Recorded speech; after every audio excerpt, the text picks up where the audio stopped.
mean, as you guys can see, everybody, first off, thank you guys for joining us. Here we are, Tease Me Community Conversation number 13, which is unbelievable because, yeah, we've come a long way from last year to this year. And my co-host is not here today, so not to say we have a fill-in, because we never have fill-in.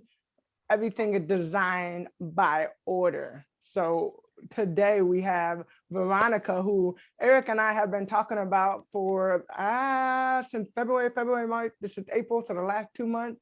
Veronica, we've been talking about her getting all the people lined up, making sure that we get everything together. But Eric is not with us. His son's birthday today, and I would sing, but you see what happened. I didn't have enough tea today, so we're not going to do that today. But we have some, people that can sing on here, so we might just leave it up to them and let the party roll. But hey, welcome to Tease Me Community Conversation number 13. We are so excited. I cannot say enough just about the group that we have. So I'm not gonna be the only one talking. Veronica, how are you? How are you doing today? I'm good. It's just different being on this side because I'm so used to being behind the scenes.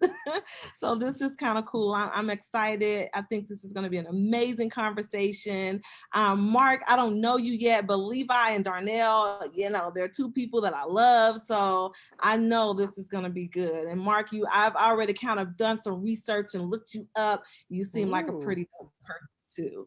Well, I will say that the title and the reason that we are here today, and I'll let Mark talk a little bit about it, but he is the one that actually came up with the thing, came up with the idea, like it is all him. So Veronica, you're like my title co-host, but Mark is my actual co-host for tonight. I'm sorry, but I said we could co-host, and we could do it all together. So Mark, give us a little bit of insight. Tell us about yourself, and why the title today? Where did this come from? Let's get this party started. Oh, that's what's up. Well, big shout out and big thank you, Tamika, for just being who you are in the community. Since I came to Indianapolis about 5 years ago from Atlanta and Los Angeles, you were a household name in our house because I've always valued your principles, how you roll, how you're in the business, in the community, your heart for the community, and having a chance to be at the cafe and do some things with you. So I'm super excited to be able to partner with you and to have this conversation and with the other hosts as well and with the other panelists. And Veronica, thank you so much for your heart and for just inviting me and letting me share. I want to give a big shout out to Arts for Learning because Arts for Learning has chosen me and 3 other folks to be what's called fellows for artist building communities, which is a fellowship where we're going into the communities, and our goal is to impact the communities through the arts, through music and the arts. And as you guys know, which is why we're having this whole conversation, like Tamika said, is because there's so much going on in our communities now here in Indianapolis that I believe we need to step in. And I'm so excited that we have a pastor here as well, because we as the church, as I always say, we are the ones that the community is looking at, and we are the ones that we've been waiting for. We've been waiting for our own selves to get us out of this. We've had, unfortunately, a lot of crime in our communities. We had a lot of social issues. We had a lot of political issues, cultural issues. And I believe that we should have a heart for the arts. I believe that the arts is the heart of our communities. Many of you, Pastor, you can attest to this. We are, I grew up in the church, PK, preacher's kid, for those who don't know what that is. And I got my start in the church. Somebody, Tamika, told me, you look like you could play the piano, and sat me on the piano and an organ, and I started banging. And next thing I know, I'm playing songs, and they put me in the over the choir and all that. But that was an outlet. That was an outlet that I had. And in a little while, I'd like to share my personal testimony about how the letter R changed my life. Okay, that's all I'm gonna give you. But the letter R changed my life. So you're just gonna entice us like that, and just a little bit. I come back with it, like that. Okay. You know how we do. You got to give a little bit. So, but I'm excited to have this conversation because through the fellowship, we're able to hopefully make a difference in our communities, and not to oversimplify it. But when COVID hit and people weren't able to get to churches and be able to have a release and have an outlet, they weren't able to communicate with families, they weren't able to go out on outings. You guys have seen the statistics like I have. It's a lot going on in our city because people feel like they don't have a release, a catharsis. And I believe conversations like this are a catharsis or a release. And I believe the arts are an opportunity to release. On the streets of Baltimore, Maryland, where I came from, where the group Drew Hill came from, if I didn't have music, if I wasn't able to bang on a piano or do something like that, I don't know where I would be. And so I'll share a little more of my testimony later. But yeah, I'm thankful to be here. I'm blessed to have worked in the industry with Tyler Perry, Kelly Price, Loretta Devine, all these people. And when they say, why'd you come to Indianapolis after doing all that? It's because I was called to be here to do things just like what we're doing, Tamika. So thank you. I love it. Thank you, Mark. I mean, I can't wait to hear the testimony and the full testimony. You just kind of hung it out there like a tea bag, like just dripping down, like, right, yeah, that wasn't even right. A tea bag, right. But it's okay. It's okay. So let's get to Levi. Levi, can you introduce yourself? And then Pastor Darnell, not that you're last, we just, we say the best. I can't even say the best for last because I just feel like we got a great panel. But you can go after Levi if you don't mind, sir. I don't mind. I'm good. Thank you, ma'am. Yeah, well, thank you for this opportunity, everyone. It's great to be with a group all focused and, with hearts for the arts. It's I myself have been a fan of the arts ever since, I was a little kid, as an outlet of exploration of identity and, just kind of creation, getting close to, the basic principles, I work for local government, the city of Anderson.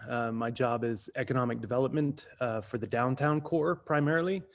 I started, this is my hometown, Anderson. I've got all types of love for it. I lived abroad for about 9 years, mostly in Japan, came back and started doing community collaborative art exhibitions just as a way to engage the people. This was at the bottom of the bubble when the economy burst. History of Anderson, a General Motors town. And when the factories pulled out, we just lost all types of hope. And, it was just a sad time trying to redefine, who we are as a community. And so part of the projects I worked with looked on revitalization tactics of getting people out to local businesses, understanding our backbone, not just the healthy initiatives of getting out and moving, but, the discussion, looking at employment options, and all through creative expression. With that, I kind of found myself into local government, looking at other ways to get involved on other facets. And so, I'm still here. So I love it. And that's what I'm doing now. On our spare time, my partner, Sonia Caldwell, and we've started an arts organization. It's a co-op called the A-Town Center. I'll put the link in the comments later, but basically we gift out, we scholarship out 5 to 7 studio spaces a year for local artists. We cover their rent, utilities, and then give them a place to create. And we kind of put them to the grindstone where they have to constantly be creating. And then we provide all types of events that they can engage with the local community. So First Fridays, we've started doing those. We've now partnered and we've formed the Anderson Art Alliance, which brings all art organizations in Anderson together as a voice at a table. And we all kind of open our doors up, raising, the tides raises all ships here in this situation. But the artists have to show new work every month for the First Friday. Then we do community programs where, we scholarship out summer camps, fall camps, spring camps for kids. We do obviously our big money makers, the wine and canvas, the juice box and canvas classes, where, you know, not everyone needs to be an artist, but they can come have a fun, good time and, you know, support us in that, you know. And so obviously Indiana Arts Commission, you know, the Community Foundation have helped us through that, Patronicity, creating places. You know, we've received a lot of funding from these organizations that support us as well. So just another way to give back and, you know, see our neighborhood grow. So we always try to tackle at least a few good projects a year. So you know, we've put in multiple murals around town. We built a disc golf course one year, you know, I mean, not really arts related, but it's community related. And we were a 501c3. So, you know, we could channel those funds for donors quite easily. But yeah, we do a Movies That Matter series. So some hard hitting issues, you know, from drug abuse to, you know, I mean, celebrating June 13th and, you know, Juneteenth and, or and then, we, Got a lot going on. yeah. I mean, Yeah. we're juggling. So yeah, I mean, we're almost 4 years in as an organization, and yeah, we love what we're doing downtown. Awesome. Well, I can already tell, I mean, just from the two, hearing both of you guys talk, Mark and Levi, collaboration, partnership, community, pulling people together, you know, the art studio, and I love the scholarship aspect of it and being able, for a minute there, I thought to myself, I said, you know, is it too late to become an artist? I mean, do you have to be experienced or is it beginners? But we'll go into that later. So thank you, Levi. Thanks for being here. Pastor Darnell. Hey, How are you? I'm doing great. How about yourself? I'm doing great. Thank you. Thank you for being here. Thank you for being with us. Thank you. I appreciate it so much. And before I get started, I just want to say congratulations to you, 2020, the inductee. Thank you. Yeah. That is absolutely incredible. I've been watching your career for a while now, and I love what you do for the community and how you give back. So I'm honored to be here and share space with you. Thank you. I do want to say this is that I guess I'm supposed to do an introduction, right? Yes. Okay, good deal. We definitely want to hear about you. I mean, if you want to start singing songs or, you know, playing, you want to sing happy birthday to Eric, I mean, whatever you want to do, but eventually we want to get to the introduction. Good deal. I'll play it. I could play it later. You never want to hear me sing, though. I love my pastor, but his gift. Singing is not it. It is me. Preaching is good. Preaching is good. We could do that. But I'll tell you, I'm known as Darnell Williams. Some people affectionately call me Pastor D. I've gotten to Anderson in '92 is when my family transplanted here from Detroit. So growing up in Detroit, arts was very part of who we were. You know, you come city of Motown, Aretha Franklin, Four Tops, you know what I'm saying? You name them, they're from Detroit. You're Berry Gordy and all those good, Diana Ross, the Supremes, Stevie Wonder, all these people here. And then you can flip the coin. You know, you got the Clark sisters, the Winans, you got Commission, Fred Hammond, Yolanda Adams spent time in Detroit for a long time. So we were very much ingrained into the arts. Love the arts. I started playing as a young kid. Never took lessons, learned by ear, as most church musicians have. You know, that's how you learn, because you just couldn't afford to take lessons, which was my case. But absolutely love the arts. You know, and so just who I am is I've been here since '92. Love the city of Anderson. Really grown to love it. I'm not from here, but this is home for me now. You know, I'm definitely an Andersonian. I got a heart for the city, and by having a heart for this city, I care about what happens in the city. I went to school. I studied mechanical engineering. Came out. I did the General Motors circuit. You know, I designed for them for about 15 years. As Levi mentioned, I watched it. We put padlocks on the doors of Guide Lamp and walked out together with several people. With that being said, we matriculated through several other, small careers. I did an IT company for a while. Then now I'm at a school. I'm part of administration at a school here in the city of Anderson, where we get to touch our kids and shape them for a better future and try to impart it to them as best as we can. So with that being said, I think music is a big part of learning.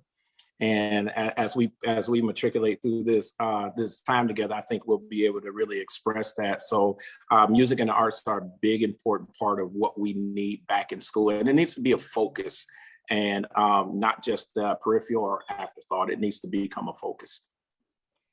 Thank you, Pastor Darnell. Veronica, you got to introduce yourself. I mean, we've talked about you so much, but I don't think people have actually seen you.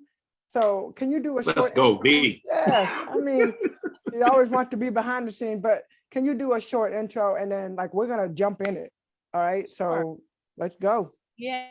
So hi, I'm Veronica, as Tamika has already stated. Oh man, I don't even know where to start.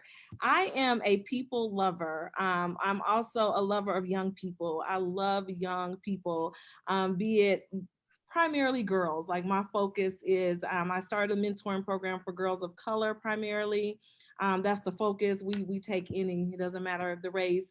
But I saw a lack here in our city in terms of mentoring.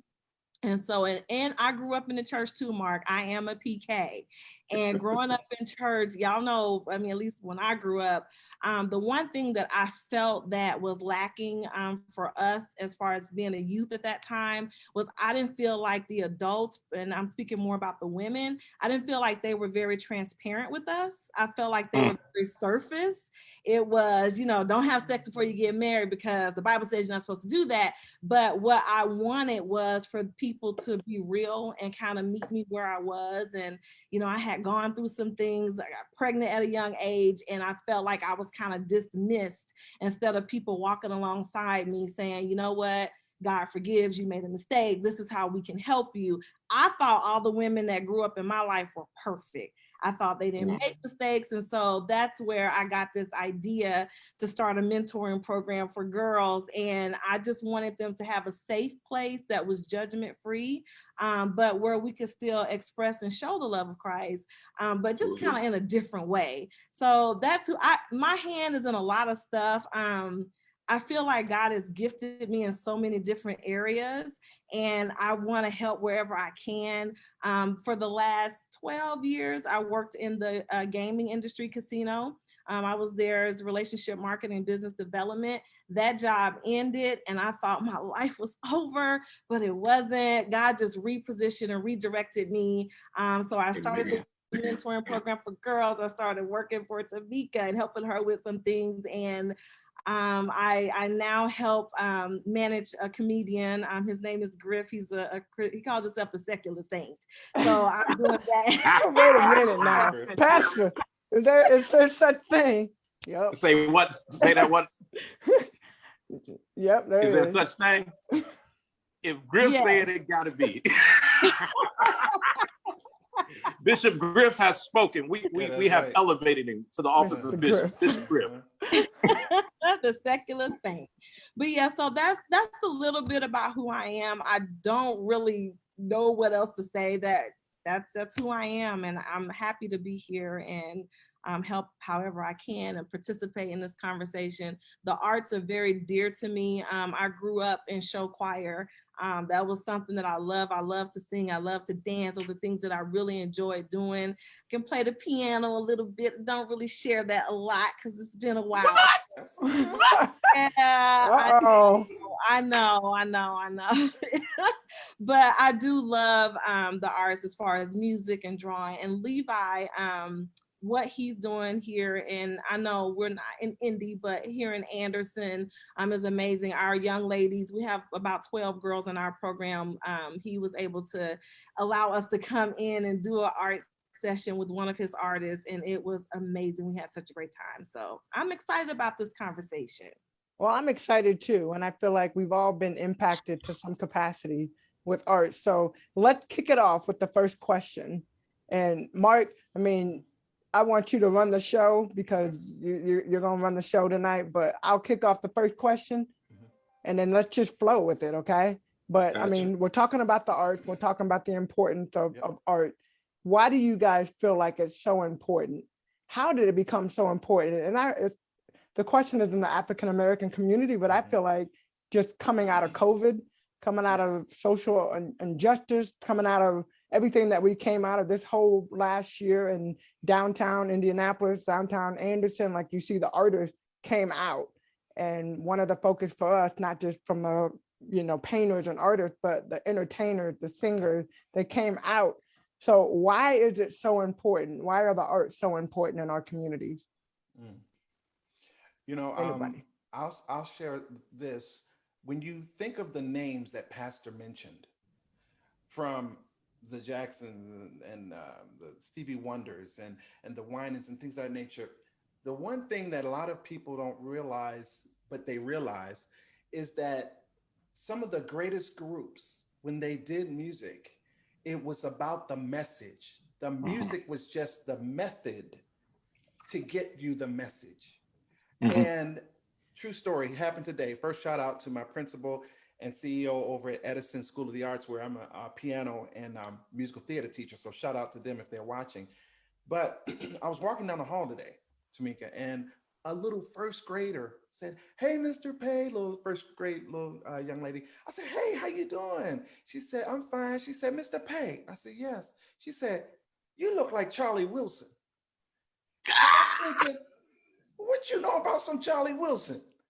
What? I saw her later today, and she said, "Mr. Pay." I said, "What is it?" She said, "You look like Charlie." And so I know music is the great stabilizer, it's the equalizer, because it's generational.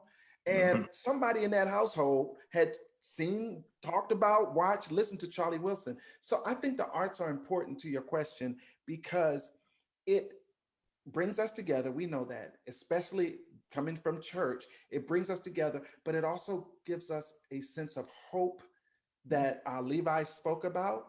And it brings us to a place of sanity. It gives us a release, and it gives us an opportunity to make change.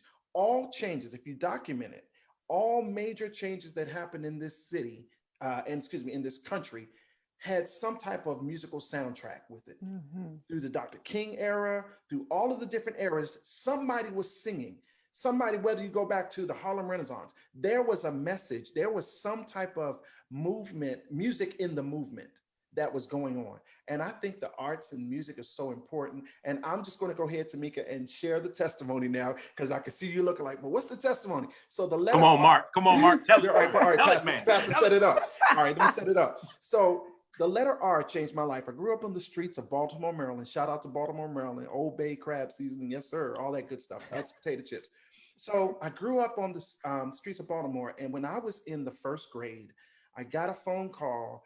My mother got a phone call, said, "We need you to come to school with your son." Came to school. They had a conversation with my mother, and they said, "Ma'am, we think your son has autism." And my mom said, "Why would you say that? What gives you?" She said, "Well, all he does every day is tap. All he does all day is just tap, tap, tap, tap, tap. And when we're trying to teach him something, he's looking around and doing all kinds of stuff." She said, "Well, does he give you the right answer?" She said, "Yes." She said, "Well, then what's the problem?" He said, "Well, the tapping." So my mother, in her great wisdom, had me tested. And the doctor or the psychologist came back and said, "Ma'am, Miss Pay, your son is not autistic. He's artistic."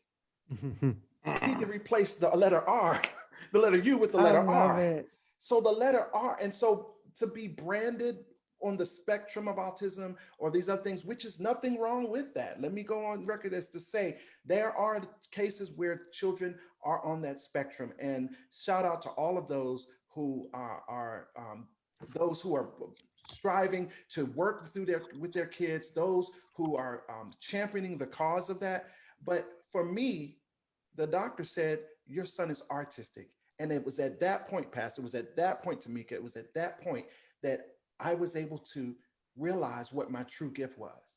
And if it wasn't for the arts, I would probably be somewhere doing something that God had not called me to do because I was branded or labeled something that I didn't even know existed at that point. So I think the arts are so important in our communities because, especially now, and I have some statistics that I found that shows, even from Harvard and other sources, that say that a lot of the depression, the suicidal tendencies, the complex social situations, and the mental health issues can be ministered to, for lack of a better term, through music and the arts.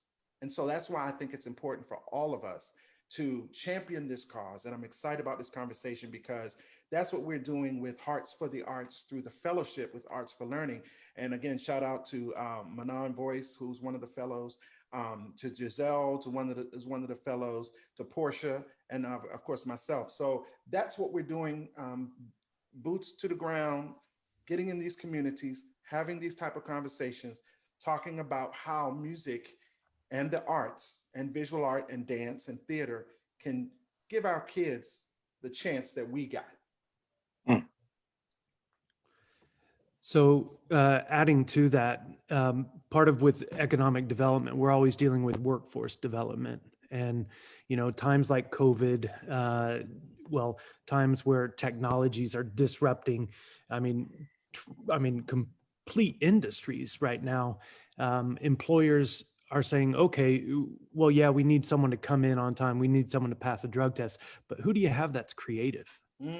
Because we've got all kinds of problems that need immediate answers to, and some out of the box answers that we haven't even thought about. So when you look at employers trying to seek out creatives, I'll share some links to some of these statistics I've pulled up recently, but kids that have practiced within the music arts, within the studio arts, within the dramatic arts or creative writing, they are the ones that are developing these out of the box thinking techniques. They are the ones that, will most likely become more involved in volunteer organizations, whether it's through the church or through, community development programs. They're the ones that will push themselves to further their own educations because they've developed this identity at such an early age that it becomes habitual as far as their long-term development strategies. And so even crossing that over into the long-term workforce, even if it's not a designing degree, an architect's degree, or a writer or an actor, but it's someone that's able to look at things differently. It's one of those life skills that unfortunately the schools aren't pushing as much as they need to be. Superintendents know it, but sometimes their hands are tied. But I think some of it might even be just because, and I don't want to say I'm guilty because it's not like a guilt thing, but athletics have become such a big part. And so I think when you say push away, like a lot of kids, you see the sports realms and you see just the opportunities that come along with it, right? What you said, and Mark, what you said too, I wrote this down, just like from the creative art part of it. We had a young man that came on with our Tease Me staff and did an hour just kind of like on the Zoom, the Zoom machine now becoming super popular, right? But just being able to think outside the box. And, I think what art really does is, like I have artwork all over my walls, you can see it, and a lot of them from various artists here in Indianapolis. But it's cool when you see art in the abstract, because what we see and what we view is kind of like our lives too, right? The abstract is what my life might be and what I see, and we both are looking at the same exact picture, but what you might see is totally different than what I might see. And so, like, I don't know, the art really does give you that creative element of kind of like the unknown in a sense. Pastor Darnell, what are your thoughts? Can everybody hear me? I'll switch to a headpiece. Yep, you're good. Okay, sounds good. Hey, listen, I think first of all, Mark, you slammed me, man. He said the R, man. You were rescued by R. Rescued by R, brother. Rescued by You can R, use man. that on Sunday, Pastor. Go ahead. You're not gonna charge me, are you? No, I got you. No, it's public domain. Yeah, good deal. Listen, that was absolutely incredible, man. Because a lot of times, what people don't understand is that these kids that they want to put labels on, it's just an admission that they cannot craft what is in them. So what I see is what God does is He gives us trees, but He doesn't make the furniture. One of the tags that we have on because we're going to do a daycare preschool here, and we're going to call it Purpose Academy. And our tagline is that we develop what God creates. We don't create it, but it's our job to help develop it. Absolutely. And in order to develop anything, you have to innately discover what's in it. Because if we try to create something or develop something to be what God hasn't designed it to hold, it's always going to miss its purpose. So where purpose is not discovered, abuse is inevitable. So we'll keep abusing children and they were about to abuse you, put you on Ritalin, marginalize you, put you in slow classes. But what happened is the teacher didn't know how to develop what God put in you. You know what I'm saying? And so thank God that the psychiatrist understood how to rescue you with an R. Absolutely incredible. And what I love about the arts is simply this: is that when we are artists, we learn how to create, and we get our creative side from God. That is the moment that we're most like God in the space of creating. There is a theory out that says, is every chord written or is it not? And that is the ongoing, and Mark, that's an ongoing debate, whether it's written or it's not.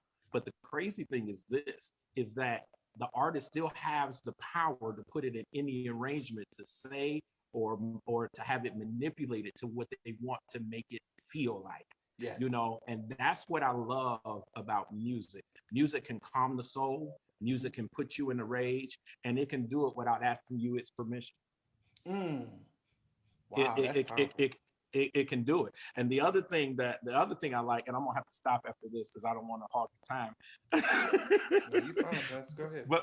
But the other thing that I love about arts, it stretches you. It causes you to think in a certain way. There are a lot of systematic people that it has to go in this order. And there's certain people that's just built like that off their idiogram, how they're designed and how they're made up.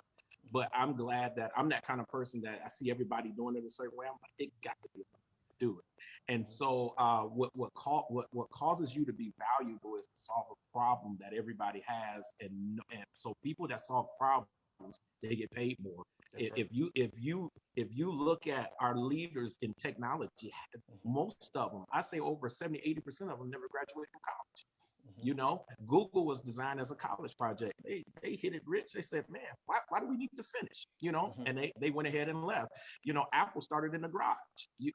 And all that I am saying is that is not, most people would say, hey, listen, you need to go to Stanford, Harvard, Columbia, some Ivy League school, get your business degree and go to work and make money. And that is fine. But when my oldest son came to me, he said, Dad, do I have to go to college? I said, that all depends. I said, what it depends on? I said, if you got a creative idea or if you can solve a problem, people will pay. They don't care what your degree is. They worry about your performance. If you can solve a problem, they will pay you. And most problems are not solved because everybody's thinking in the same way. They're thinking in the same way. And so education is broken from that. They try to educate every kid the same way when they're different. Yes. I learned this in parenting. This is what I learned in parenting. I have 3 children. I love tremendously. Even though they come from the same mother and father, they are all different. And why try to raise 3 different children the exact same way? It can't happen. Can't happen. So we got to think out the box. So how do we do that? Oh man. So this is the next question. Think about it. All 4. Veronica. So how do you do that? How do you think outside the box? How do you figure out a way where it's not a cookie cutter process where everybody's doing the same thing? Like, how do you do that? I think that. Go ahead, Veronica. Me personally, I call myself, like, whenever I talk to people, I meet with people, I always say, because I'm creative and I like to come up with ideas. I Mhm. like to come up with new ways of doing things. And I always say I think very outside the box. Mhm. I'm a non-traditional thinker. And so in raising my children, that's how, like how Pastor Darnell was saying, you have three different children. They may come from the same parents, but they're totally different in how they're raised. So I try to instill in them that even if your thoughts are super big and someone's going on all that, I've never been the type of person you can tell me no, because I'm gonna figure out a way that I can get a yes. And I think that that God has just blessed me with that. But to answer your question, I think that we just have to be non-traditional in how we do things. And for instance, the best example I can give for me is with the mentoring programs with the girls.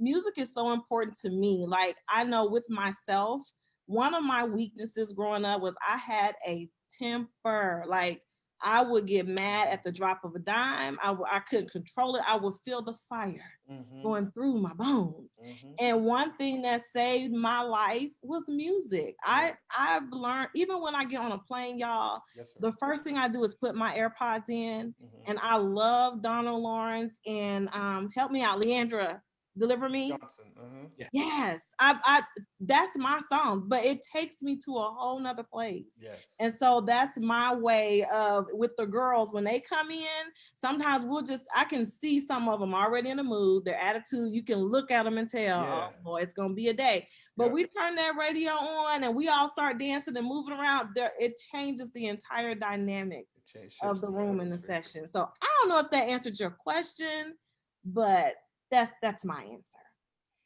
That's a good answer. That, I mean, you're right. It shifts the atmosphere.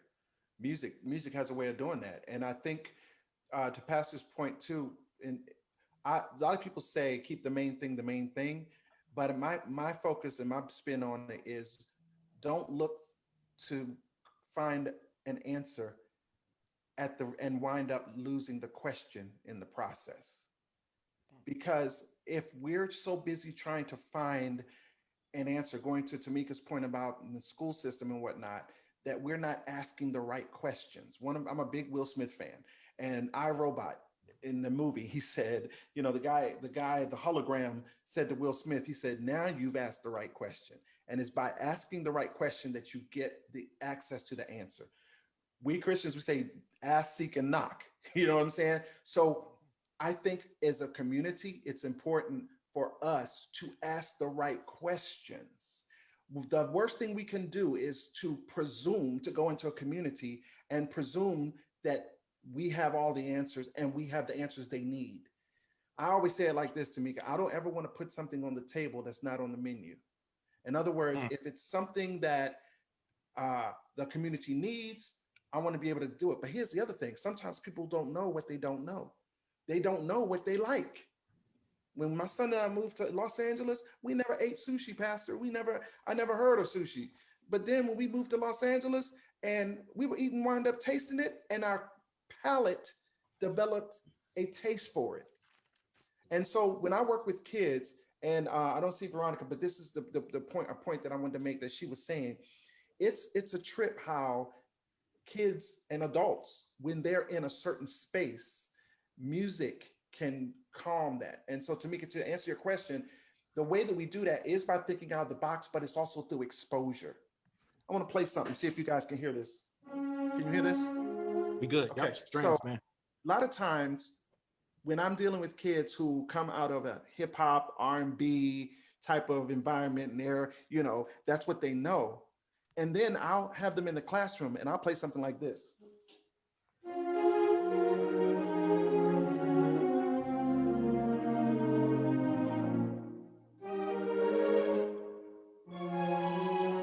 And you just begin to sense them calming, because a lot of them have never heard textures like that, strings like that. Yep. And you just sense that they're like, wow, it takes them to another place. You know, it takes them to a whole nother zone. So I think, again, thinking outside of the box and exposure.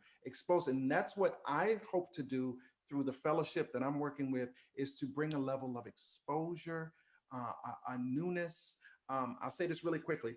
The song Old Town Road, Tamika, I know that you heard it, your kids sing, everybody, gonna take my horse to the old town road. But here's the thing, that started out as a country song. Oh, what was that, Tamika? What was Yeah, I that? saw that, Girl? Tamika. Don't, yeah. Tamika I got hype real fast. right, right. Slow But down. here's the thing, that song started as a country song. And when Lil Nas X presented it to the community, the country world said, that's not a country song. We don't want to hear that. And that's not a country song. Well, Billy Ray Cyrus, in his wisdom, jumped on the track and did the song with them, revamped it. They did it and they came out with it together. One of the biggest, most gross most of the records because of exposure. And so now the African-American community has been exposed to another genre. Kids are being exposed to another style of music. So I think that's a part of it too, is giving them some type of exposure. I love that. I mean, I just think about just music in general. I get this question all the time, like, what kind of music do you listen to when you're in the car? Like, and I said, honestly, I don't listen to music because my mind is always at 100. Mm-hmm. And in the car, that's my God time. Like, that's the only time I get a chance to just like, nobody is in the car with me. It's just God and I were driving and but every once in a while, Mark, when I hit that mood, yes, sir. You can't tell me I can't sing. I tell you that. Myself in the car, right? Just me, God, and the musician. With they need to put me in the track, but that's okay. I like that, y'all. I like that. Absolutely. So part of that question of what you asked, how do we build or how do we foster this mindset of creativity? As contradictory as it seems, I think we have to be very intentional and strategic about it, of how we're reaching out, who we're reaching out to, who we're including at the table in this conversation, who's building up this table, and then the follow through. For example, Veronica's Sisters of Royalty, I put that in the chat there. Her mentoring group came through and we did a self-branding painting class. And, that was fun. Some of them actually had talents that, we never really delved deeper into to find or to nurture. And so it's then us coming back and saying, hey, remember that one time you had here? How about showing work as part of the student spotlight show and then continually engaging? And I mean, if we're not the ones reaching out, and we have the power to build these programs, if we're not doing this, the school system's not going to put it there, unfortunately. Parents can't rely upon that as its staple, so I mean, parents have to be a little more proactive. Grandparents, godparents, big brothers, big sisters have to be more active, and it's knowing those resources and communicating them throughout your circles to build and kind of grow your own community from. Unfortunately, I can't say it's in the hands of our educators that we can put all trust in. We've got to take charge and, advertise it more, I guess. Levi, I like that. I really like that. What I love about what you just said is it has to be intentional. Mark, I love how you said exposure. You can never desire what you haven't been exposed to. Correct. So that's a caveat there as well. And I think for one of the main purposes that I love, and I'll just repeat the word, is purpose. I don't care. I go back to what I said earlier. It's like if you got mad at a quart cup that can only hold a quart, and you're trying to pour a gallon in it. If you get mad that the quart can't hold a gallon, don't have the capacity to hold it, then you're crazy. What I really think is what education has done, it's been so cookie cutter and so streamlined. It's trying to force all these people who are especially creatives down the same path. And what creatives hate is restriction. All creatives hate Yes. restriction. That's correct. We don't like we don't like restrictions. As creators, we want to be able to mix colors. We want to be able to put different fabrics together that don't normally go together. And so so what we have done is this. We built a system for people without including representatives from them at the table. I can always tell when an organization doesn't have anybody that reflect me at the table when they've made decisions, rules, or guidelines. And that's the problem. And then Mark, you hit something, and this is how I phrase it, is that I'm tired of people answering questions that people are not asking. There you go. You see what I'm saying? It will come and we'll try to solve a problem that people are saying, I didn't even ask you to fix I didn't that. ask you that. That's not a problem for me. Right. You know, you beating on the table is not a problem. You know, that's part of your purpose. And so what we have to be intentional about is what Eli said, is how do we discover a kid's purpose? How quickly can we discover a child's purpose so we can put them on that track? You know, if their purpose is in the arts, why do we have them in calculus? And those are the real main things. And when the industry get a person that is connected to their purpose, it benefits the entire group and people that are around them, and burnout doesn't happen to people that serve a purpose. That's awesome. I love that, Pastor. You're right. Some people say, you know, you're giving me trying to answer something that I haven't even asked. And it's not that I don't need that answer or the solution, but that's not where I am. And you're exactly right. I believe that if it's like building, it's like making a pizza. The foundation of the pizza is the dough. For me, the foundation for change in this climate is hope, because hope deferred makes the heart sick. If there's no hope, then people will feel like, well, there's no, what's the use? And one of the things that and Tamika and I were talking, and Veronica, before the meeting today, about the song by Twista, rapper Twista, old school rapper Twista, featuring Faith Evans, and the song is called Hope. And the lyrics say, I'm hopeful. Yes, I am hopeful for today. Watch this. Take this music and use it. Let it take you away, and be hopeful, and he'll make a way. I know it ain't easy. That's okay, because I'm hopeful. That, just that right there is enough for some child to be able to say, okay, so take this music or this dance or this visual arts and use it, or this theater, and let it take me away.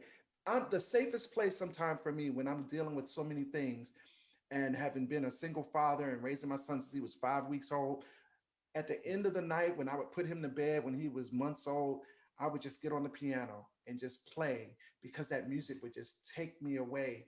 And I felt that there was hope. I was struggling, you know, trying to pack the diaper bag right, trying to mix the Enfamil right, all that stuff as a single dad, but I had hope, you know. And so I think our kids need that inoculation of hope. You know, I think that's the vaccine of where we are, is hope. If we can get our kids to at least, if to start out saying, I have hope that I'm going to get out of this situation. And finally, I'll say this.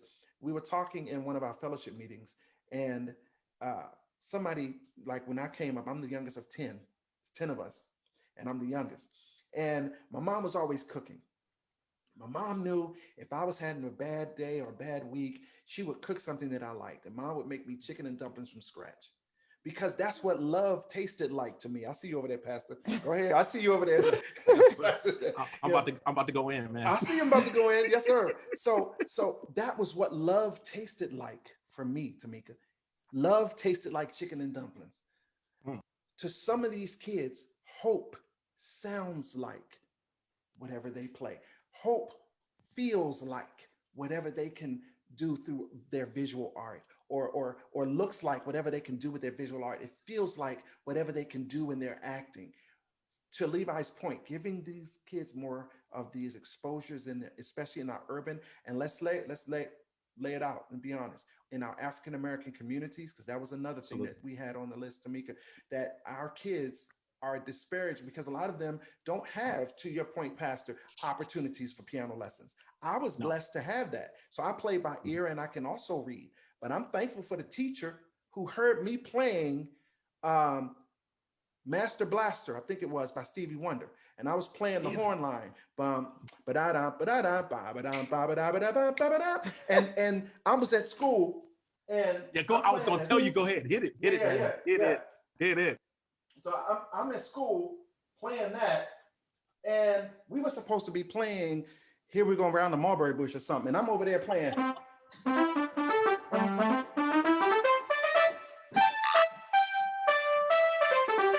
And so my teacher, we had headphones on, keyboards all around the room. And so the teacher could patch in, push a button and patch in and listen to you playing, and you wouldn't know he was there. So I'm jamming, trying to figure out this song. And I hear my teacher's voice, Mr. Pay. And I look over at him. He says, that doesn't sound like Here We Go Around the Mulberry Bush. But watch this. He said, but when you finish, and this was a Caucasian school teacher. Now, I'm 54. I'll be 55 next month, May 8th. So I'm telling you, back then, I'm looking at them. The music teacher said this, right guy. He says, Mr. Pay, when you finish practicing Stevie Wonder, go ahead and get back to Here We Go Around the Mulberry Bush. That did two things for me. That let me know, wait a minute, he knows about Stevie? He's got a little bit of soul. He got some soul. And that buy-in, that caused me to buy into him more. The second thing it did is it gave me a space to create.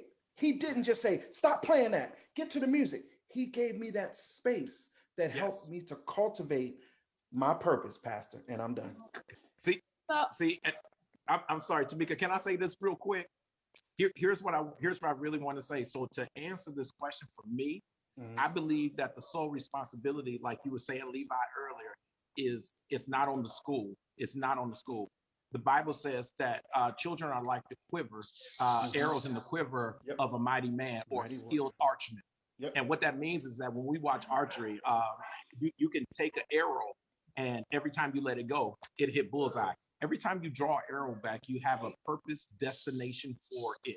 And it is the job of parents to look inside of each of their children if they can spend enough time with them and say, God, reveal their destiny, reveal their purpose to me, and it will reveal. He did it with me and my three. And I'm telling you, now they're not perfect kids. If I said they had halos on their heads, it would be more holding them up. But what I will say is this. This is what I will say is that I got an artsy, one of my kids is artsy. He's creative with camera work, video work. I got another one that loves music. I got another one that loves science. And she's going to school to be an anesthesiologist. My deal is simply this, is that you have to, it is the parents' job. It is the parents' job to really dig and help find that purpose. And then on occasion, if somebody hears it, like the music teacher, he heard it and said, oh man, listen, let's build on this. I'm not going to kill this because this is not what you're supposed to be practicing. Now, if he had any skill to him, he would have heard that horn lick was a lot harder to play than all around the mulberry bush. You better preach that. Yes, it was. So I'm saying, and here's the thing that I love about music, is it the fact that it is a international language. It is a universal language. Yes. E flat is E flat in America as well as it's in Russia. It is the same music. It needs no interpretation. And here's the beauty too. If people sing the right language from different countries, the accent leaves. It does. It really does. You better preach. It brings us together. It brings us together, man. It brings us together. Let me stop. No, that's good. So, because I don't know if you guys know, but my power went out here and I lost y'all for a second. But one thing that I wanted to kind of add, or a question that I kind of wanted to ask even for myself really, is how do we continue to give like that teacher that heard you, Mark? Like, how do we, because some of our kids, and I just know this from the girls that I mentor, some of them don't come from homes where parents are going to pour back into them or even support what they're doing. And so they miss out on opportunities. So when Levi opened up for us to come in and the girls to paint, we realized there were like 3 girls there are amazing artists. Like, they are amazing, but they had never been given those types of opportunities. So, I mean, I guess I kind of just answered my own question, but how do we continue to offer that to them to kind of help be that mentor, be that guy to walk alongside, or shoot, I'll buy a keyboard for somebody if that, you know what I mean? Like, how do we keep doing that and keep that going? I think one of the things is to be able, you've noticed in the last, especially with a lot of things that were going on in our communities with social unrest, political unrest, cultural unrest, with the things that happened with Mr. George Floyd and other things, there's been a dialogue and a conversation that people are having about cultural relevant teaching. And basically in the educational system, it's hopefully expanding the capacity of the teachers and the educators so they can understand or have a clearer or broader understanding or willingness to understand the plight of our African American community. And with that being said, I think part of it is getting in there and having the difficult conversations, you know, whether it's reading a book called White Fragility, or whether it's reading other, you know, things that show where people can be bold enough to have the conversation.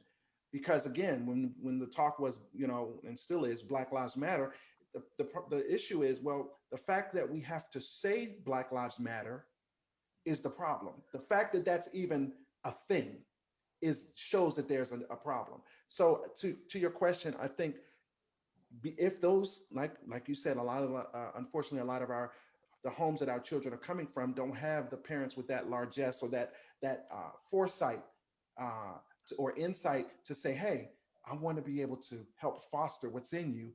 I think our educators, and it's starting to happen in some places. I'm getting phone calls from schools who say, hey, would you come in and do a professional development session and speak to our teachers and talk about cultural relevant teachings and how, you know, we can connect with our youth. And then it's using what we have. Use Old Town Road. That's a prime example of exposure. That's a prime example of cultivation and merging genres and giving kids an understanding of what it means to listen to something else and then compare the two and figure out and contrast what's the same, what's different. Next thing you know, you're raising up someone that, you know, wow, I didn't know you could do that. Yeah. So yeah, that's where I think that's I think how we can start the conversation. Can I jump in there real quick?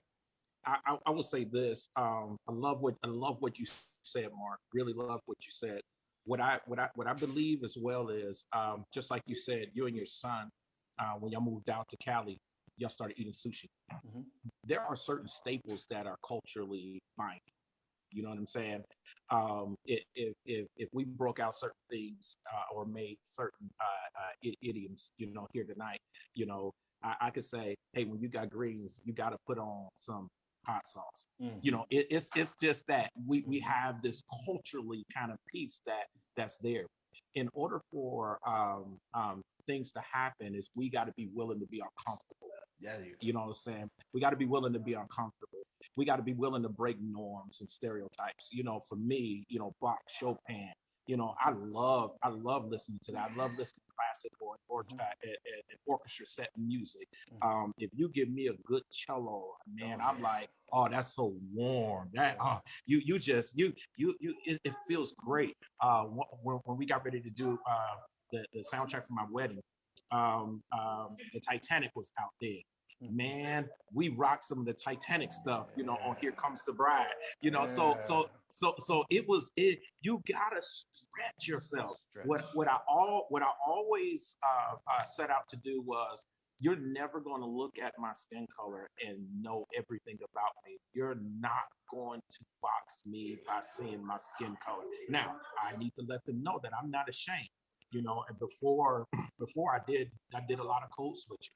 You know, I felt like in working in spaces, I was always, if not all the time, the only African American or person of color in the room. Mm-hmm. And so earlier on, and this started happening to me since I was 19. You know, and I'm like, okay, they're successful, so I got to talk like this. And then when as I progressed or matriculated through the professional world, I was like, man, somebody said, dude, you sound one way with us and one way there. And I'm thinking like, what? And when I started to reflect, it was like, whoa, what am I doing? And this was before the word code switching was one of those words. But I was doing it when there was no phrase to it, so what I had to end up doing was this. It took me a while to figure out why I was doing it.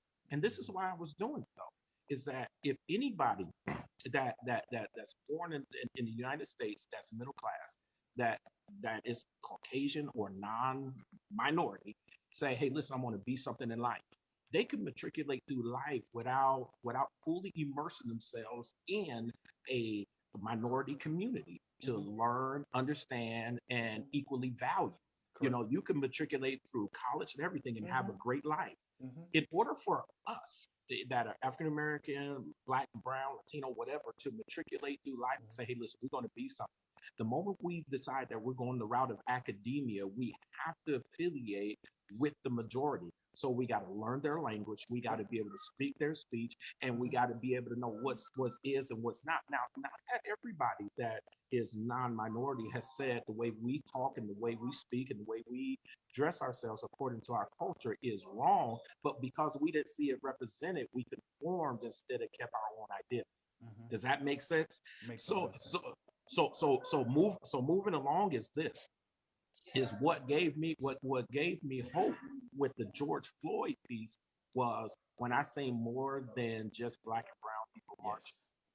When I saw people that didn't look like George Floyd march, I said, oh, now this thing really got some traction. And when that thing started to build up and got traction, because here it's just like, okay, so I got musicians on here now and artists. Eli, you are an artist. You can't paint just in one color. There has to be several colors to blend together to paint. Mark, we need chords. You know what I'm saying? The moment we got chords, we got black and white keys, we press them together. You know what I'm saying? And what I get off of that is simply this, is that there is power in unity. There's power in unity. And so when I saw George Floyd and what happened to him, and a lot of people said, Pastor, do you like Black Lives Matter? I told them this. I said, I don't know quite a bit about the organization, so I'm careful to not align myself with something I'm not educated about. But I will say this, whether I agree with the organization or not, I love the statement. The statement is what I love. And so to explain the statement is simply this.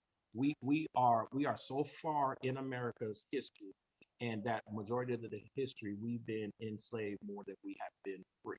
And for us to have to fight for the value of our lives is really a shame in the time in which we live. If I had hair, I'm challenged with that. But if I had hair, if I wore it in its natural state, somebody would look at it and call it nappy, but it's mine. That's who I am. And with that being said, I let my kids know at school, I want you to be wonderfully, beautifully who you are and what God has designed you to be. Last but not least, I'll tell you this, is that I had a young lady come into my classroom, come into my office rather the other day, and she had a hood on her head, and she was so upset. And I said, what's wrong, baby?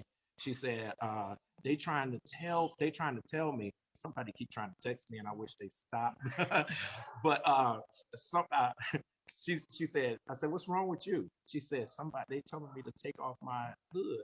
And I told them I wouldn't. I said, okay, it's okay. Tell me why you wouldn't take off your hood.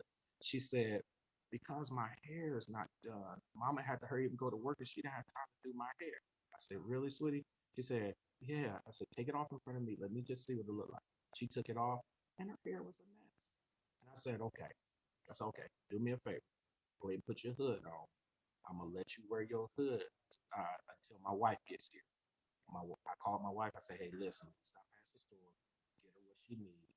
She came in. My wife took that girl, brushed her hair back, got it together. For the last 2 days, my wife could not get rid of this little girl. She's loving her, holding on to her. What hair means to one person, it don't mean to the other. And it was something incredible that we have built with this girl this far, just because we understand cultural norms and what's accepted.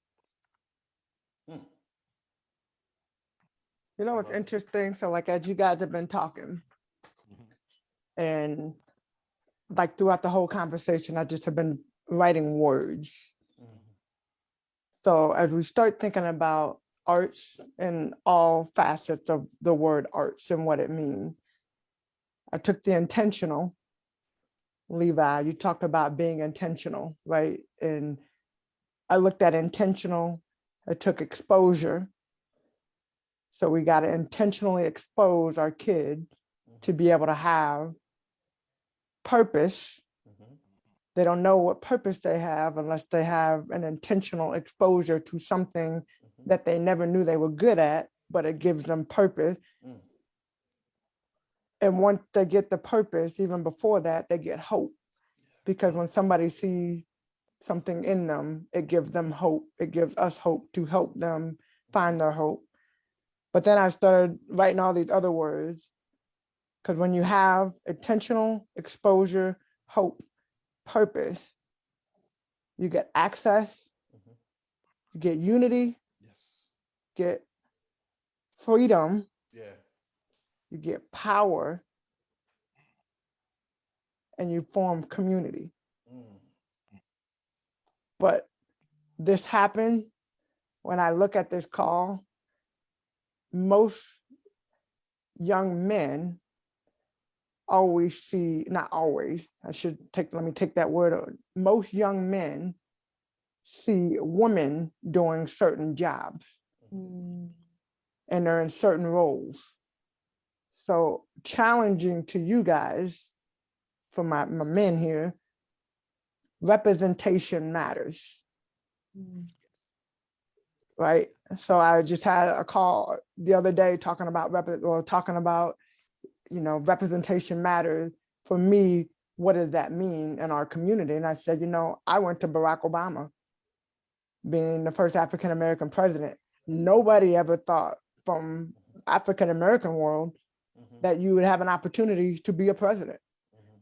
Now you've seen it. Representation matters. Kamala Harris, Mhm. Madam VP, Mhm. hello, from African American to Asian to a female. I mean, like boom, boom, boom, boom, like all representation matters. And I think for you guys in your individual role, representation matters. So we only have 23 minutes before 8:30, and I am a very time conscious person. But what I really want is I want each one of you, and Veronica, you too, I want each one of you guys just to talk a little bit about, in your opinion, do you think music and the art break cultural, social, and economic barriers? And yes or no, and why?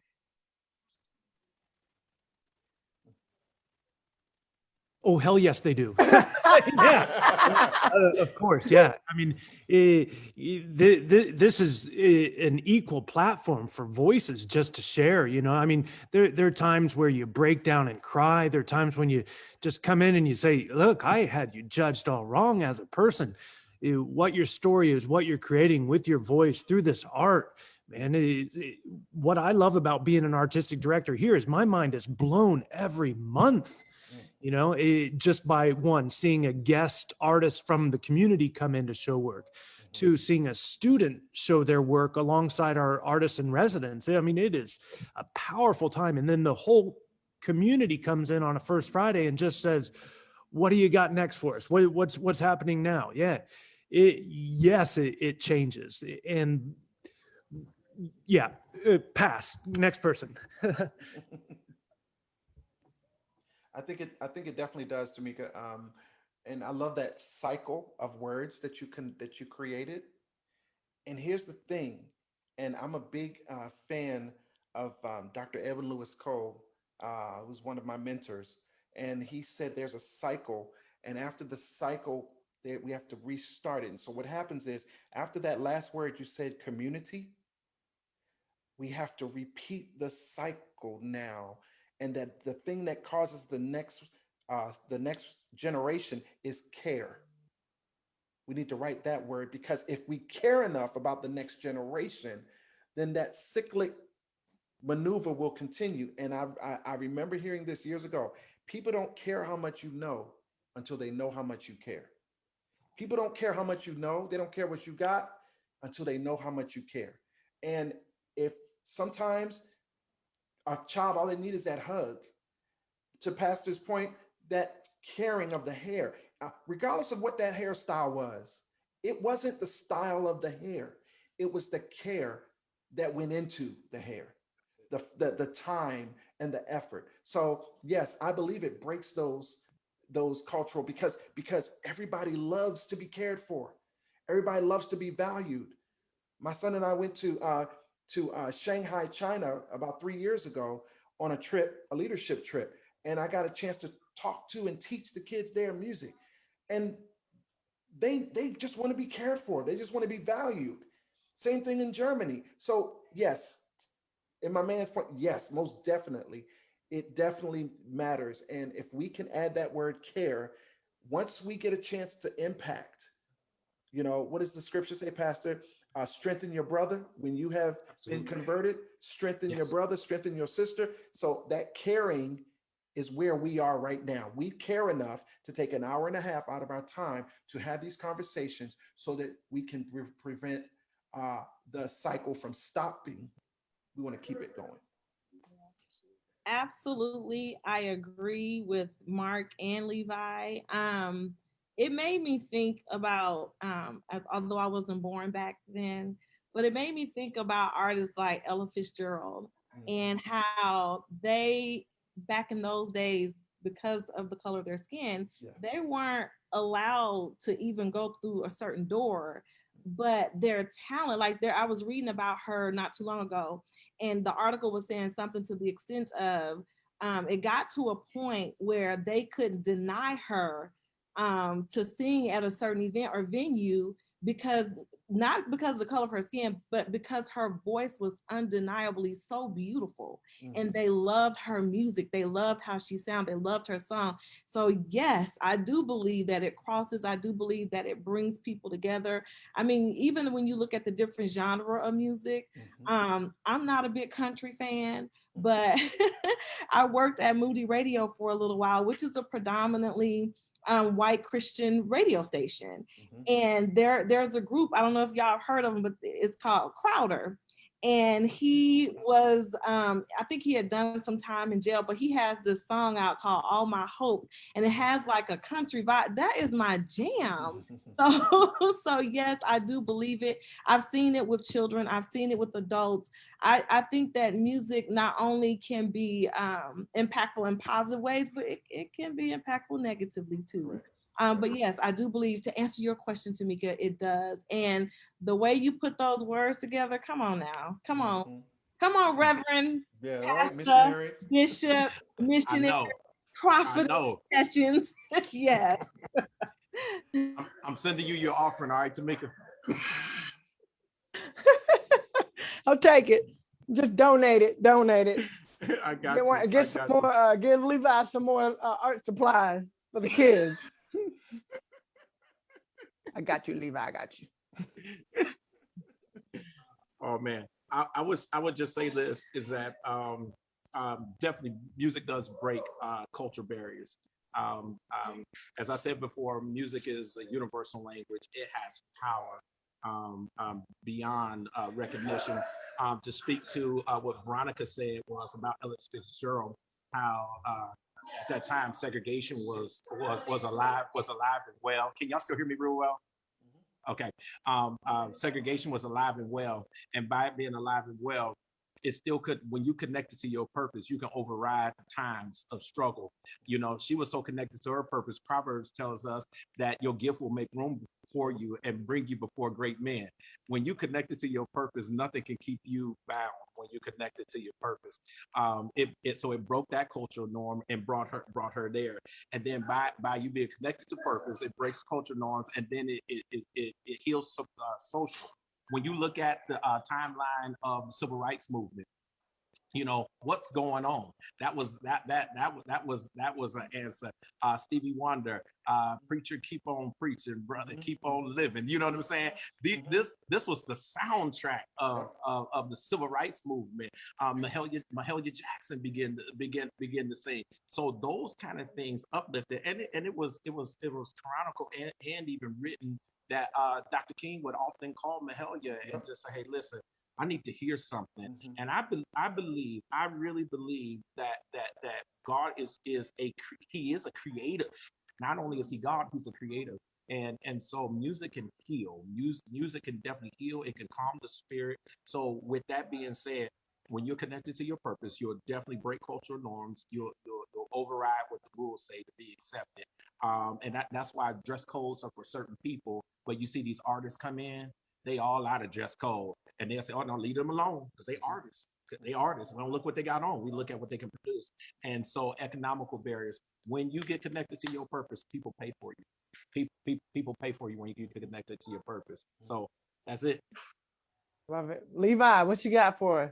Yeah, I got one thing. And, you know, I don't know if this was Darnell or Mark, I apologize, who had mentioned something of it earlier. But when you say that you can look at an organization and you don't feel as though there was you yourself or your culture has been represented at the board, was that you, Darnell? Mm-hmm. Yes, it was. How can an organization, or if anyone's listening, say, how can I re-diversify my board, or how can I have equal representation without insulting someone and saying, I want you to be the token Latino, I want you to be the token African American that comes and helps us redirect our vision, you know? I got you. I'll touch that real quick. Hey, just a little bit. Give me a little bit on that. I got some singers in here ready to go. What I know, I'm so serious. They ready to go. What I would say to your question, Levi, is simply this: is that you have to reflect the community in which you serve. If you have a board in a community and your board don't look like your community, then that's a problem. And it's all about everything is built off of relationship and approach. If you intentionally set out to build relationship with people that don't look like you, then the approach won't be awkward. Okay. I have friends that are white, tremendous. I'm the only black guy in administration in my whole school. So I get asked the black question all the time. Now I'm not bothered by that because I got relationship. So relationship moves the awkwardness away. So if you intentionally set out to build relationship with people, learn their value systems, when you learn their value systems and know what they value and learn to value that and respect that and intentionally build a relationship, the ask will not be awkward at all. So that's what I would recommend to you. Side note, we do have a full minority board of women, and it's just, yeah. Got you. Well, I think it's important, you know, I go back to the word representation matters. You know, Pastor just talked about it. Representation matters, and representing the community that you're in. We've been blessed.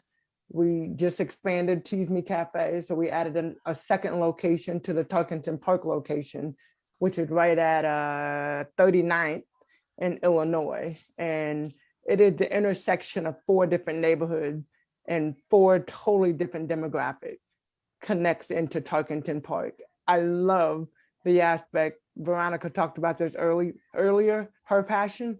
My passion is youth as well, and entrepreneurship and opportunity and all of the words that we just talked about. So being able to create a space where we have kids that can look at, you know, frankly, like in that area, an African-American leader that's running their own cafe that is hiring kids that are within the community. They ride their bikes to work. You know, what else could you offer? Like, what else could you ask for? And I think that that's really important.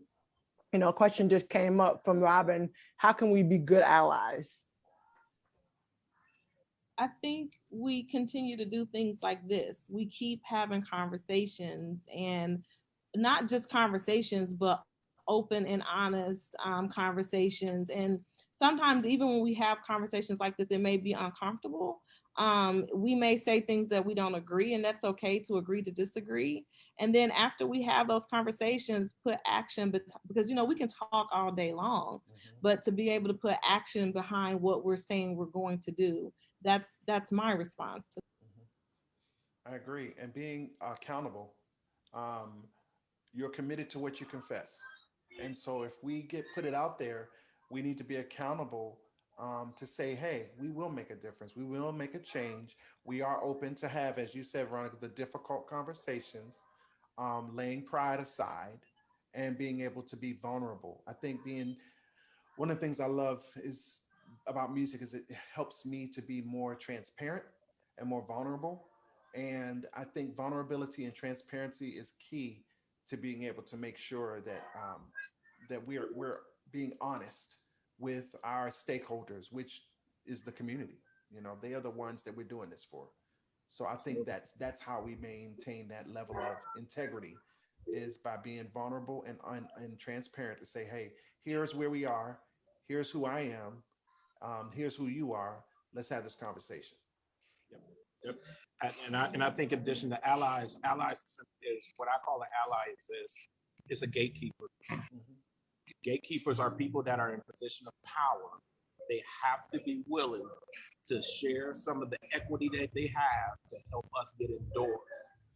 And what that looks like is when I go into interview and the door closed and you're in there and you hear somebody make a statement like, hey, they just interviewed me to meet a quota.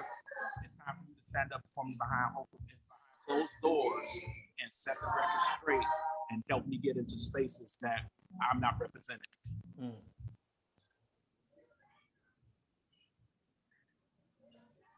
That's beautiful. That's good.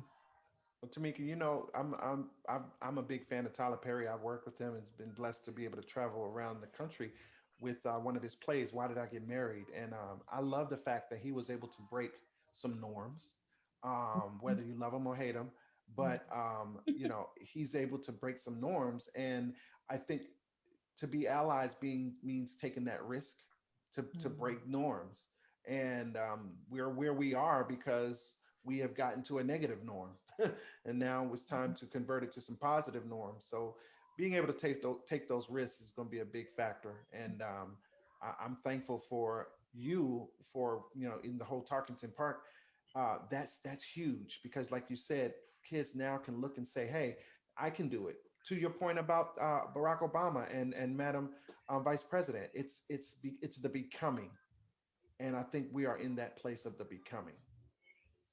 Hope. So, oh, sorry. Go ahead, Veronica. So, well, two things. First, the one thing that, and I'm gonna go ahead and give her flowers now, Tamika, that I think she is absolutely amazing at doing is with someone like Tamika, you never know what you're going to get when somebody is so well accomplished and just so talented. So, I mean, she's just a great person, right? But I love the fact that she does give opportunities. Yes. When it comes to youth or adults, like that's what she does, hence this platform. So things like that, when we have people like you who you're able to be in position to do what you're doing and to keep reaching back and helping those along the way, it makes a big difference, especially when we're having a conversation like this with our young people. And then to Levi, did we answer your question about asking people in terms of Without not being a picking token. them as a token person? Yeah. Okay, I just wasn't sure. Just wanted to check. But shameless plug, we're always having a rotating board if anyone's interested, whether you're wanting to be a resident artist, whether you're wanting to be a guest artist, or whether you've got a program, man, we are ready to see anything, and we're willing to be that catalyst to change. So yeah, we're excited to collaborate with anyone listening, whether it's from the Indianapolis Donut region. Obviously, LISC was proud enough to recognize A-Town Center this last year as one of those community support neighborhood revitalizationists. So, yeah, we're ready to host and dig deep. So, yeah, reach out to us. We're happy to have that conversation with anyone. Well, I appreciate you guys. I appreciate all of you for your time for your talents, for your treasures, for all of that, and just being who you are. You know, we've been really, really blessed. Like I've been, you know, friends with Veronica for a while. She's done a lot of work with our foundation, and you know, I know her passion, and she's just great in so many different arenas. And you know, Mark, obviously, you have done a lot of things to tease me, and he's talented on the keyboard and voice, and you know, just your presence alone. Levi, Pastor Darnell, I don't know you guys like that yet, but just from having the conversations, you know, I am one that, you know, we have these conversations more importantly to create more community, because I feel like in our community, one thing that has hindered us is silos. Everybody working in silos and doing their own thing and not coming together collectively to be able to work together. So last year we had 65 panelists through all the different sessions that Eric and I did. And you know, this year we've obviously added more to it, and we connect quarterly just to see what people have going on. You know, a big thing about why we do what we do is to elevate platforms. Pastor Darnell, you talked about it, you know, just like being able to do representation, but also like all the things that come along. I think it's all about amplifying voices collectively. And that's really what this platform is all about, is amplifying the things that you guys have going on, being able to have a conversation about important things that are going on in our community, and ultimately coming together and figuring out ways, how do we help each other help our community, specifically to our youth, and giving them opportunities and just making a difference for not just for today, but for the future. And, you know, honestly, that is what it is all about. So thank you guys for your time. We appreciate you guys. Real quick, I just want to say, if I can, on the 20th of this month, we're going to have another conversation like this through Arts for Learning, Heart for the Arts, and it's going to be on the 20th, and it's going to be at 6:30 p.m. And so you can go to my Facebook page, and you can be able to go ahead and get RSVP. It's going to be awesome. It's going to be a Zoom town hall. All the information is on my Facebook page. Well, Mark, I mean, if you're gonna leave it like that, we got a couple minutes until 8:30. So if you want to lead us out on the piano, playing some of that goodness, I mean, Look at Pastor. Pastor Darnell, he getting it from both sides. He got the choir singing. He over there. He getting it. He getting it in. He got his own choir over there. Right. Got music happening outside the park right now. Yeah. Yes. So it's like God bless us, Mark. like a, So Eric chimed in on the Facebook, and he even said, yes. Happy birthday to your son, Eric. I wish that we could come back once more. Why did those days ever have to go? I wish that we could come back once more. Why did those days ever have to go? Cause I love them so. Oh, y'all remember this? Looking back on when I was a little nappy-headed boy. Ooh. And my only worry was for Christmas, what would be my toy? Oh, y'all remember that? Oh, yeah. Y'all remember that? Pastor, I can't, next time we do this, you're going to have to bring your keyboard and do something, doctor, because I can't wait to hear you. I'm going to sit in, man. I'm really going to sit in. If y'all would let me. Hey, B, do something real quick. Just do something real quick. Give one of your songs or whatever. Can I turn the mic? Can I turn the camera? Am I good? Yeah. It's me. All right.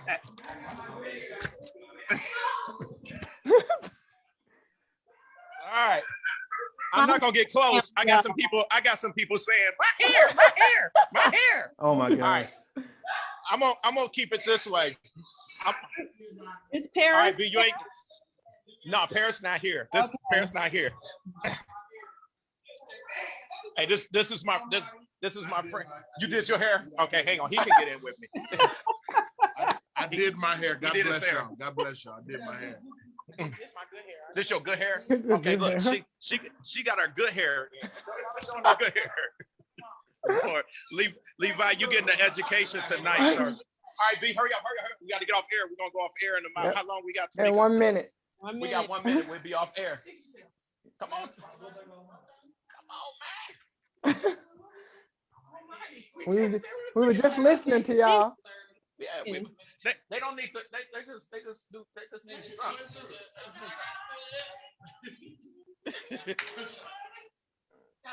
I'm sorry, y'all. No, you're We're good. not gonna make the deadline, but love y'all. You got it? You got it? Okay, cool. Oh, here we go.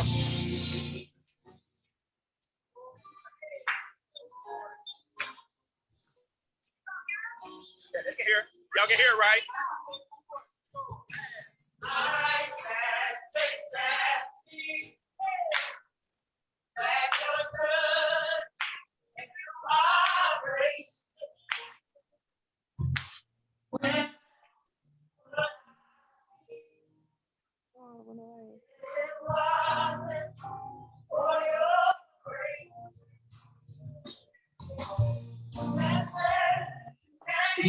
All right, guys. Thank you guys. Thank you for Awesome. blessing us. It's always good to be in the church. Ain't a Yes, choice. sir. But it is officially 8:30. And Good I always hate to say goodbye, but I definitely want to say a big shout out to our lovely panel. You guys are awesome. Thank you. Until we meet again, May 14th, or not, is it May? Yeah, it'll be May. Yeah. May 14th. What? Yeah. We will see you guys again. So Sweet. have a great week. Have a great weekend. And we will see y'all next month. Bye. Bye. Bless you guys. Thank you. Get a hold to me, Mark. Get a hold to me. All Oh, right. no doubt, Pastor. I will Thanks, see Tamika. you guys. Thank you, Tamika. Bye, y'all.